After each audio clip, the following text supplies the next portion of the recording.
Voltamos com JS, Jornal da Shalom. Apresentação, Aline Oliveira.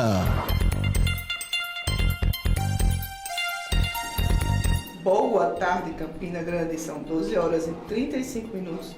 E estamos de volta com o JS, o Jornal da Shalom, na rádio que transmite a paz. Agora, com o presidente do Sindicato dos Bancários, Esdras Luciano. Boa tarde, Esdras. Boa tarde, Aline. Boa tarde, Glestiano. Boa tarde aos ouvintes da Shalom FM. De volta aqui, né, Esdras, para a gente bater um bate-papo sobre o nosso sistema financeiro, que é uma mãe, uma madrasta, né? Madrasta, né? Madrasta. Esdras, tem muitos assuntos, a gente tem muitas coisas para falar. Eu sei que o que toma conta do Brasil hoje é a história de Pedro Guimarães, a gente vai chegar lá, mas eu quero falar de algo assim que para mim foi tão chocante quanto, né? Essa semana eu vi que o Senado aprovou o empréstimo consignado para quem tem auxílio emergencial, com juros de 86%, quer dizer, uma pessoa que pega auxílio, ela já está em situação bem vulnerável, né? E ela vai pegar um empréstimo e vai pagar 86% em cima do empréstimo, com garantia 100% dos bancos, porque vai poder ser tirado da conta.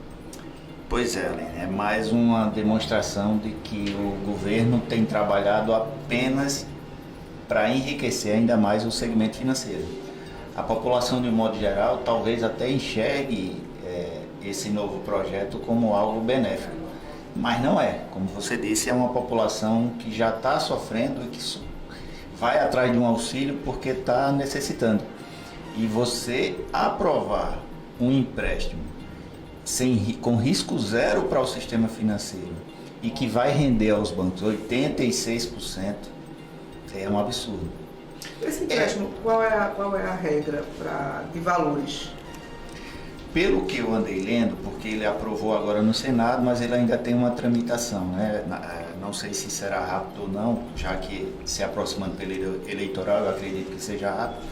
Mas pelo que eu andei lendo, numa simulação de um empréstimo de 2.128, que o beneficiário teria acesso, ele iria pagar aos bancos mais de R$3.200.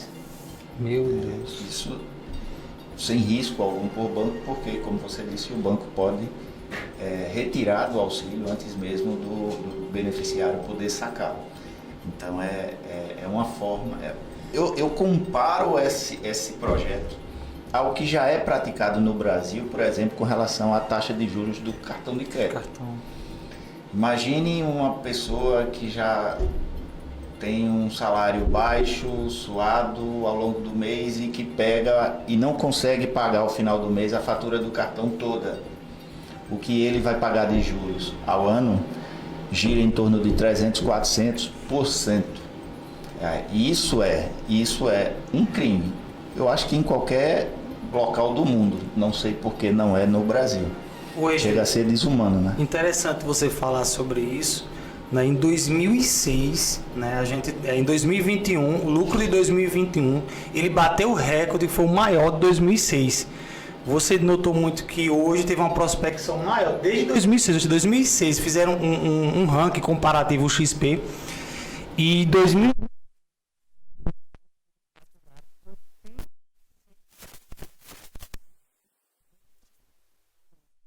Nota que atualmente o governo ele vem trabalhando realmente para enriquecer, né, esses grupos, né, pequenos grupos, né, a gente conta nos dedos, né, os bancos hoje no Brasil, que vem superfaturando milhões, bilhões no nosso país com essa taxa que você falou aí, né, de 300%, que é a maior do planeta. Em nenhum país você rodar no mundo, correto, você vai encontrar essa taxa de juros tão alta, né? É um absurdo que a gente está vivenciando hoje no Brasil e também não é só hoje, né? E outras políticas também de governos, eles vêm ajudando muito os bancos, que os bancos eram para o quê? Era para ajudar a população, financiar a população com uma taxa de juros razoável, né? Porque infelizmente o lucro realmente tem que ter o lucro, né? A gente vive numa sociedade capitalista, mas não um capitalismo tão selvagem e um roubo tão grande, que eu chamo isso de extorsão e roubo. É uma crueldade, né? Correto. É porque, e a gente até já conversou isso aqui em outros momentos, o sistema financeiro nacional brasileiro, ele não é regulamentado. Então, banco no Brasil faz o que quer. E o lobby, a pressão do sistema financeiro, que é extremamente organizado em nosso país, também é muito forte lá no Congresso. Independente de quem esteja no governo, vocês sabem que o que faz o Brasil andar ou não é o Congresso. A gente tem lá uma Câmara de Deputados com mais de 500 deputados, que eu não sei para que tanto deputado lá em Brasília, e o Senado, que o governo só anda se fizer acordos com esses parlamentares. E não há regulamentação para o sistema financeiro. E a gente, por exemplo, que representa uma categoria bancária de trabalhadores de bancos e financeiras, a gente tem sofrido na pele e visto o quão forte é o lobby dos bancos na política. Os bancos têm insistentemente, desde o início da pandemia para cá, tentado aprovar projetos de lei e às vezes tentando aprovar de forma na surdina, às escondidas, porque às vezes coloca em pauta dentro de uma discussão que não tem nada a ver. Eles já tentaram alterar a abertura dos bancos aos finais de semana por diversas vezes e em projetos de lei diferentes. Principalmente agora na pandemia, né? E a gente conseguiu identificar que é projeto que partiu dos bancos. Os bancos já tentaram alterar a jornada do bancário, querendo compará-lo ao do comércio. Então, o foco dos bancos tem sido o lucro sobre o lucro. E como você disse, por não haver regulamentação, os bancos só visam lucrar, lucrar e lucrar. Vivemos esse período de pandemia. Qual foi o retorno social dos bancos para a população brasileira? Nenhum. Na contramão da pandemia, primeiro os bancos foram os primeiros a buscar no Congresso e junto ao governo que era um serviço essencial. Onde banco é serviço essencial? E, portanto, não puderam fechar em momento algum durante a pandemia. Era pensando na população. Agências lotadas aproveitaram a pandemia para colocar em prática diversos projetos que eles tinham de expulsar a população dos bancos. Então, se vocês observarem hoje, indo a uma agência bancária, há todo um pilotão no autoatendimento para tentar ali direcionar ou para a máquina ou para um correspondente. Quem é que entra numa agência bancária hoje? Quem vai buscar empréstimo ou quem tem dinheiro aplicado? A população em si, ela é usada em prol do lucro. Vivemos todo esse período, novamente falando da pandemia. Cadê o papel social dos bancos públicos? Instrumentos que poderiam ter sido usados pelo governo para gerar emprego, para implementar o desenvolvimento. Não há. Se você, ao passo que tem o aumento da lucratividade ou uma redução no número de funcionários de um modo geral. Os números só não foram piores por causa das contratações da Caixa Econômica Federal por força de uma ação via Ministério Público que ele não estava cumprindo a cota do pessoal com deficiência. Então, existe o instrumento, mas a política não quis usar. Esdras, provavelmente vai passar pela Câmara Federal também, porque a gente está em ano de eleição e as pessoas são muito necessitadas, então qualquer coisa, né? Essa junção, a gente questionou aqui da outra vez também, porque o auxílio ficou centrado na Caixa Econômica, né? Que foi outro absurdo. Aquilo ali, a contaminação foi terrível. Se a pessoa tinha agência no outro banco, por que não retirar do seu banco? Por que ficar naquela fila ali? Você tinha falado que aquilo ali era um banco de informações poderosíssimos, né? E esse banco de informações pode ter se voltado agora contra a população, né? Porque eles têm um mapeamento agora de quantos eles não podem. Eu acho que eles já tinham até uma programação de quantos eles não vão ganhar em cima do auxílio emergencial. Exatamente. A gente conversava naquela época que, ao centralizar o pagamento da Caixa, a intenção do governo era criar esse banco de dados. Porque hoje dizem que no mercado a moeda mais valiosa do mundo é o mercado da informação. E eles criaram esse banco de dados, criaram um banco digital chamado Caixa Tem. E quanto não vale esse segmento agora? Vocês viram que ao longo Queria, desse... inclusive, privatizar o Caixa Tem. Isso, e há esse projeto. Ao longo do tempo já tem sido tomado algumas atitudes para privatizar segmentos da Caixa Econômica, no lugar de ampliar. Tem sido parte de seguridade, já pensaram agora, então, o próximo projeto é a parte do Caixa Tem.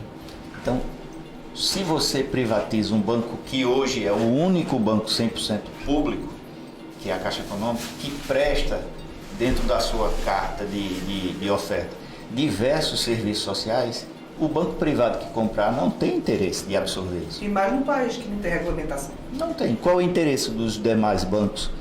O único produto da Caixa que interessa aos demais bancos é o FGTS. Porque eles têm tentado, por diversas vezes, descentralizar o FGTS para que qualquer banco possa acessá-lo. Porque eles querem fazer dinheiro com o dinheiro do trabalhador. É o país das utopias. Você depende do sistema financeiro, quando busca qualquer recurso, paga um absurdo, mas quanto você recebe se você botar um dinheiro na poupança? Do jeito que está a taxa hoje, você praticamente paga para botar o dinheiro lá. A gente paga 300 a 400% de juros no cartão, mas não recebe nem 1%. Não. Tem lógica isso? Não tem lógica. E não é só a gente que está vendo isso. Os governantes veem isso, mas... E a gente ainda teve outro problema agora também, que você, quando faz um empréstimo ao banco, você não tiver pagado, se você tiver um imóvel, o banco tem direito de tomar o seu imóvel. Isso acontece nos Estados Unidos. Pois é. Só que, diferentemente, né, dos Estados Unidos, os bancos eles não têm essa exploração que nossos bancos têm aqui lá nos Estados Unidos, que chama hipoteca, né? Isso. Você consegue fazer a hipoteca da sua casa com a taxa de juros que eu diria que é muito menos do que a nossa, pagar, né? Possível de pagar, e você tem uma condição do custeio dos bancos, da instituição financeira, que difere daqui. Porque, inclusive, o Conselho Monetário Nacional, que é o órgão regulamentador, né, do Sistema Financeiro Nacional, que é interessante, Égide, porque o Sistema Financeiro Nacional, o presidente do Conselho é indicado pelo presidente da República, né, que também a diretoria aprova, que é uma diretoria de bancos privados. Né? Você vê que até o próprio sistema lá na cúpula, quem comanda, né, é os setores privados, os bancos privados. Mas por isso que não existe regulamentação, porque a cúpula comanda, né? Vem lá de cima. Quando eu disse que os bancos são extremamente organizados, é porque eles se organizam como qualquer outra categoria. A FEBRABAN, a Federação Brasileira dos Bancos, ela é extremamente atuante em prol dos bancos. Qualquer tema que venha atingir o sistema financeiro, que venha prejudicar os bancos, eles estão de pronto fazendo lobby, fazendo pressão junto ao governo, parlamentares e juridicamente para manter a coisa do jeito que ela é. A gente tem hoje a concentração que a gente falou no início, são 5, 6 bancos grandes no país, mas são mais de 100 instituições. O que é que a gente tem visto hoje? Quando eu disse que aproveitaram a pandemia para implementar diversas ações. Eles viram que durante a pandemia os canais alternativos tiveram um aumento significativo de acesso. Em 2 anos, diversos bancos praticamente zeraram sua bateria de caixa. Praticamente zeraram. Quando muito tem um caixa atendendo. Por quê? Porque fez a população se autoatender ou terceirizou esse serviço através de correspondentes bancários. Isso é terceirização. Você ampliou o mercado financeiro, mas você reduziu mão de obra contratada formalmente. E qual é o objetivo disso? Eles alegam que é concorrer com os bancos digitais. Que os bancos digitais não são, eles se consideram regulamentados, tá? Os bancos grandes. Dizem que os bancos digitais não são regulamentados, não têm o custo de funcionamento que uma instituição grande tem e ganham e lucram e estão tomando os espaços dos bancos tradicionais. Então eles têm feito um movimento ou de absorver os bancos digitais ou de pressionar o Congresso, os parlamentares e o governo. E, por exemplo, agora a XP que você citou, ela teve que se adequar a algumas regras de bancos tradicionais por pressão da FEBRABAN. E assim, existe uma diferença também entre os bancos digitais e os bancos tradicionais. o banco digital ele tem uma limitação de crédito, né? Uhum. Não é de aplicação, não é assim, nem é no mesmo patamar. Ele realmente serve para uma população menor e intelectualizada, porque a população pobre, mais carente, geralmente não está na rede social, não está inserida na internet, não compreende, não confia, né? A população mais carente, de um modo geral, já é uma luta para que ela seja bancarizada. Né? Agora, com o período da pandemia, ela não foi bancarizada pela Caixa. Foi uma ação diferenciada para criar um banco de dados. Mas esse povo continua excluído do sistema. Eles são usados para serem extorquidos. Mas eles não têm acesso aos mesmos créditos de quem tem renda maior no Brasil. A gente é exagero quando a gente diz que os bancos são financiadores da pobreza. Não, de forma alguma. De forma alguma. Os bancos, independente do momento econômico político que o país esteja vivendo, me digam um ano no Brasil em que banco deu prejuízo.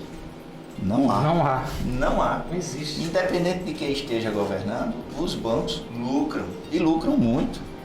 O problema precisa ter um governo que pelo menos faça valer seu poder sobre os bancos públicos para que eles exerçam seu papel social. Cadê a parte social dos bancos públicos? E é onde o governo pode impor. E é uma cadeia. Vocês sabem que se o governo usar os bancos públicos como instrumento para baixar os juros, por exemplo, isso eu acho que ocorreu em 2008. Foi Dilma, ela conseguiu. Foi isso? 2008. 2008. Não, foi 2008, não, foi Lula. Lula ele conseguiu tentar baixar tanto que a economia ela deu um upgrade muito grande, né? Taxa de juros lá embaixo, as pessoas conseguiam fazer empréstimo, conseguiam comprar, a economia girou. E como o governo usou o banco público para baixar, o concorrente, que é o privado, ou baixa ou pega o mercado. Baixaram também. E depois fizeram campanha contra eles. Pois é. Agora, sabe o que é interessante? O único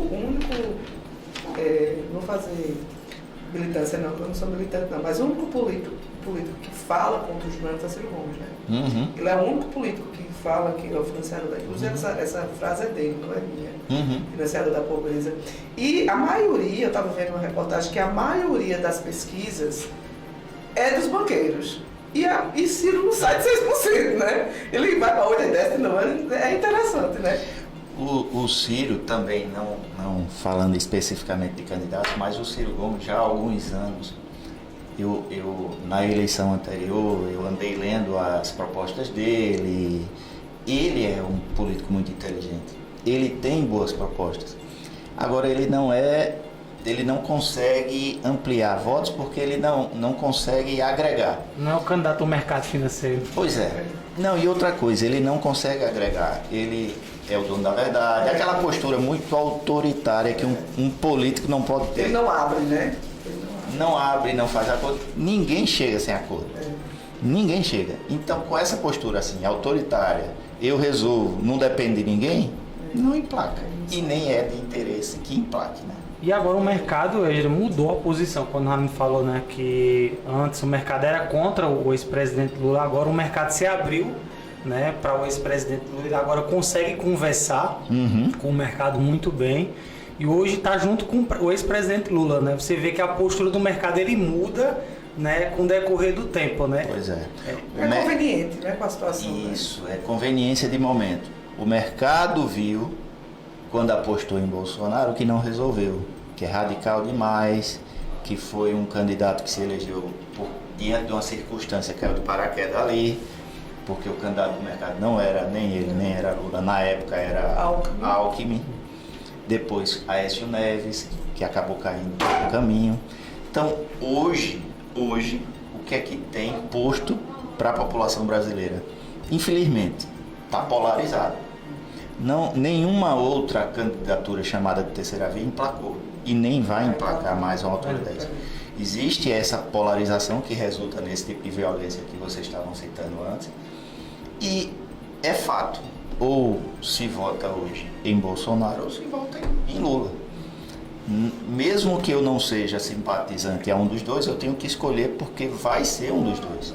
E aí o mercado financeiro tem feito essa leitura. Quando o PT fez a aliança com Alckmin, é também pensando num segmento empresarial, principalmente ali do sul de São Paulo, porque você tem que dialogar com todos os segmentos. E Lula aprendeu isso rápido. Você falou em São Paulo, né, de que São Paulo é o pulmão do Brasil, do mercado financeiro, né? Se São Paulo quebrar, todos os estados quebram, né? Por exemplo, para aqui no Maranhão, para poder ter o aumento que o governador deu para os professores de 6 mil, 7 mil reais, é dependente do pulmão de São Paulo. Até para nós aqui na Paraíba, né, nós dependemos de São Paulo, porque São Paulo é o mercado financeiro. São Paulo é onde está o nosso pulmão de respiração. São Paulo quebrar, né, por isso que se fez essa aliança para tentar né, conseguir dirimir os conflitos dentro de São Paulo, para a gente trazer mais para o Nordeste, mais verbas, mais infraestrutura. Porque tá engraçado, tem uma frase muito interessante, inclusive até do próprio Ciro, que ele fala que São Paulo é a bola da vez do Brasil, né? Sem São Paulo não existe Brasil, né? Porque nós dependemos muito da economia de São Paulo. É o coração do nosso país. São Paulo é um país à parte dentro do Brasil. Exatamente, não é o pulmão, é o coração, né? Pois é. Ô Regis, eu sei que o sindicato dos bancários, a gente já falou isso também, é muito forte. Existe alguma luz no fim do túnel para essa situação com os bancos no Brasil? Ou a gente vai continuar sendo mergulhado nessa... A gente vai continuar com essa esperança, trabalhando para isso. Por exemplo, com essa eleição a gente espera que se mude, porque o governo que está provou que não tem em nenhum segmento algo foi positivo. Então a gente espera que se mude e a gente espera que quem assuma com o compromisso de fazer diferente. Por exemplo, é uma proposta do governo do PT que se eleger, e eu achei interessante, ele buscou as centrais sindicais e disse que se as centrais sindicais apresentassem propostas que fosse consenso entre as centrais, ele encaminharia para o Congresso caso eleito. E essas propostas iriam estar no meio das propostas, vocês podem acessar, tem elas no portal das centrais sindicais. Está no meio da proposta da classe trabalhadora. Primeiro, rediscutir a reforma trabalhista. Rediscutir o que foi feito com relação à reforma da Previdência. Porque qual era a promessa? A reforma trabalhista prometia gerar emprego. Tirou direitos e o desemprego aumentou. Hoje é um absurdo. A da Previdência pagar a dívida pública ia ter mais dinheiro para a saúde e para a educação. E geraria emprego também. Hoje você é um trabalhador com menos direito, que não se aposenta. Precarizou. Então, esse tipo de política que governa para poucos, isso tem que ser estipulado. Então a gente ainda vai continuar lutando para isso. Há projeto do movimento sindical em nível nacional de debater uma regulamentação para o sistema financeiro. Nós temos proposta para isso. Agora, depende muito do governo que lá estiver querer comprar essa briga, fazer essa discussão, porque é um dos segmentos mais fortes do nosso país, é o sistema financeiro. Né? Muito dinheiro.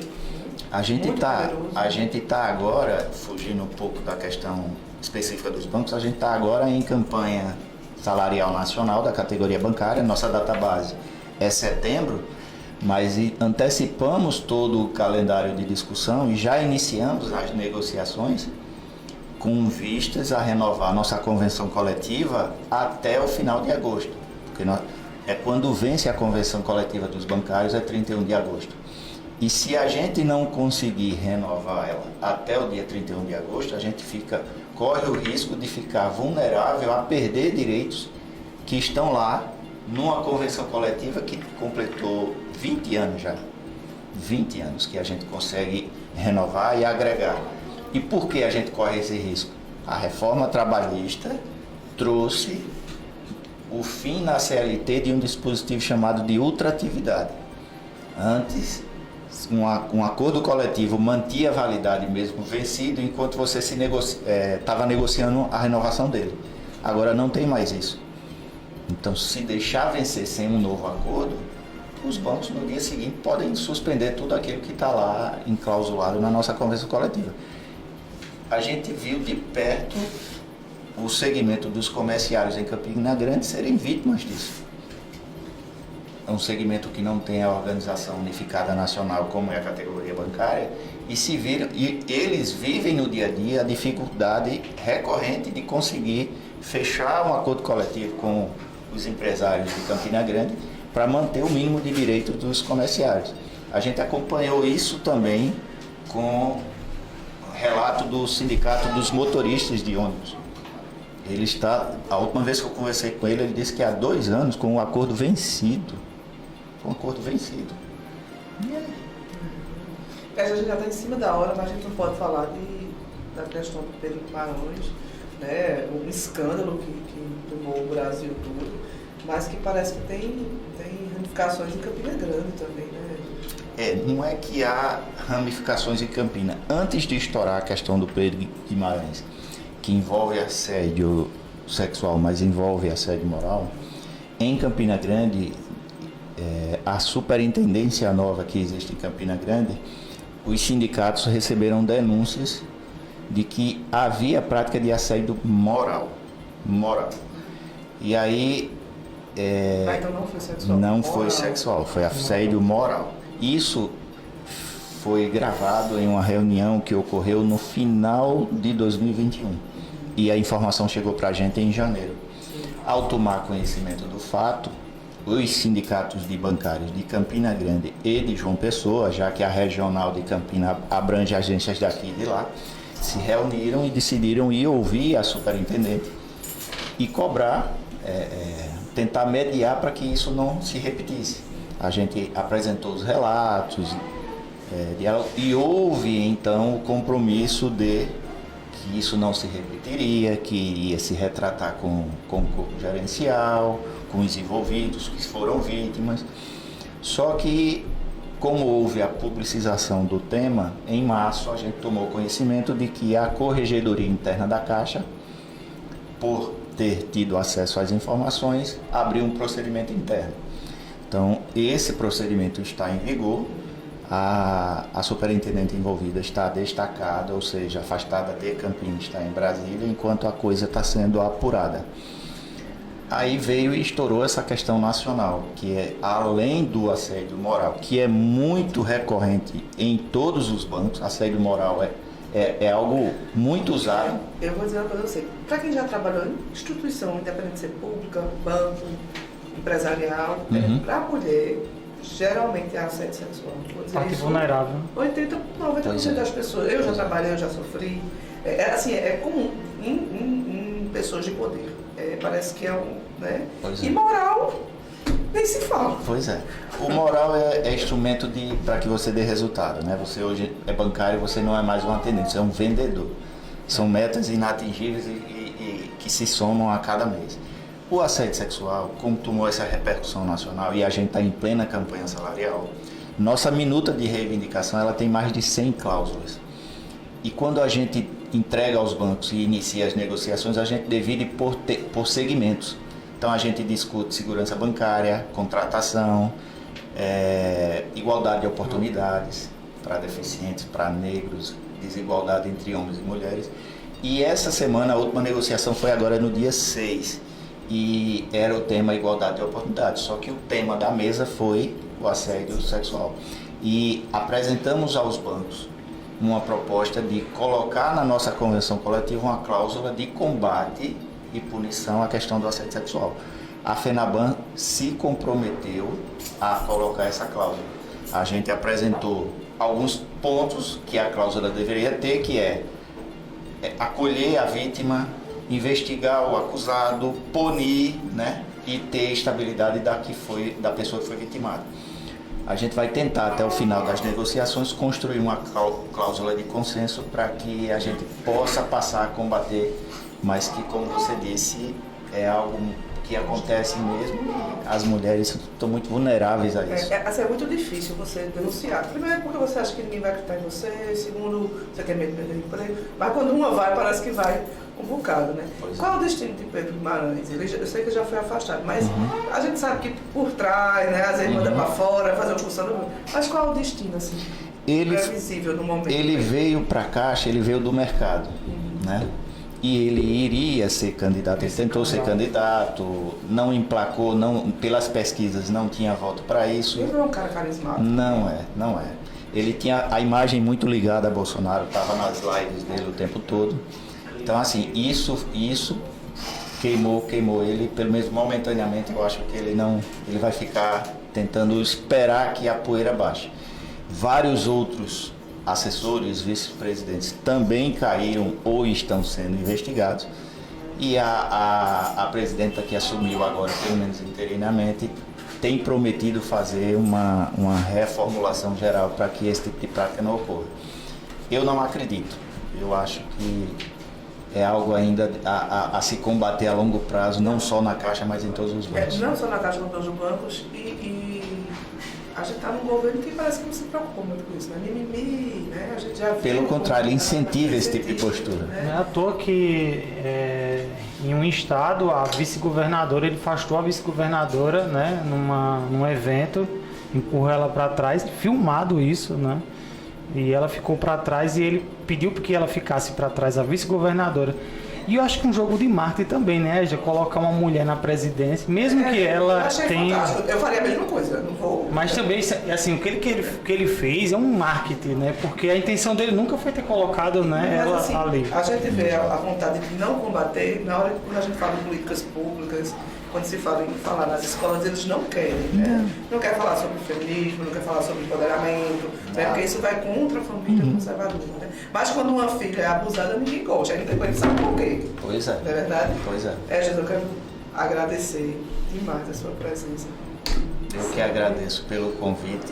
Desculpa não ter vindo antes, devido ao corre-corre, mas a gente está sempre à disposição aqui para conversar com vocês. vocês. A violência dos bancos daqui também, já sabe, mas a gente tenta de novo, Não, tá? Sempre tem assunto, né? Sempre que puder, a gente está à disposição. Obrigado a vocês. Obrigado, Edgar. Obrigado a todos os nossos ouvintes da Rádio Shalom FM. Quarta-feira estaremos aqui novamente a partir de 12 horas. Mandar aquele abraço fraterno, aquele beijo no coração. Fiquem todos com Deus. Muito obrigado, queridos ouvintes, pelo carinho da audiência de vocês. E até quarta-feira, se Deus quiser.